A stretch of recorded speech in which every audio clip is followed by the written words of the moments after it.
बिस्मिल्लाहिर्रहमानिर्रहीम। अस्सलाम वालेकुम। कैसे हैं आप? उम्मीद है कि बिल्कुल ठीक होंगे। प्यारे प्यारे बहन भाइयों, आज जो मैं आपके लिए रेसिपीस लेकर आई हूँ वो है 5 मिनट रेसिपीस। बहुत ही आसान और मज़ेदार रेसिपीस है। अगर आपके किचन में ब्रेड और आलू हैं तो जल्दी से ये रेसिपीस बनाएं और मज़े से लुत्फ़ अंदोज़ हों।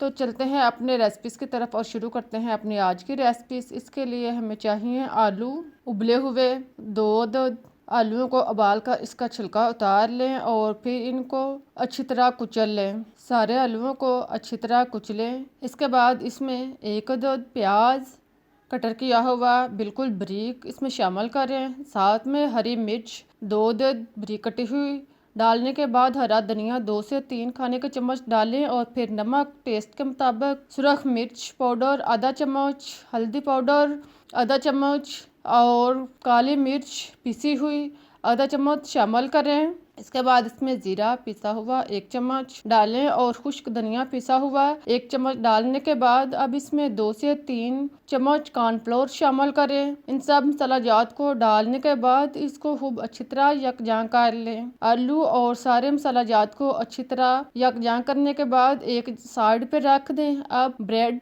लें, ब्रेड के किनारे जो है वो उतार कर अलग कर लें। चारों साइड से इसके ब्राउन हिस्से जो हैं वो कांटे के साथ या छुरी के साथ आराम से उतारें और इसे अलग कर लें। शुरू से आप ब्रेड के सतह को बराबर करने के लिए इसका एक्स्ट्रा हिस्सा जो है वो काट दें और फिर इसको किनारों को फेंकें नहीं, बल्कि इनको ब्रेड कटमिस बनाकर इसको महफूज कर लें और ये आपकी रेसिपीज में बहुत काम आएगा। अब ब्रेड जो हमने किनारे उतारे हुए हैं इसको अच्छी तरह बेलें और फिर इसमें आलू का अमेज़ा जो है वो 1 चम्मच बार कर लगाएं और इसे 1 से 2 दफ़ा फोल्ड कर लें। ख्याल रहे कि इसको अच्छी तरह रोल नहीं करना, बस फोल्ड करना है और इसे ज़्यादा दबाना भी नहीं।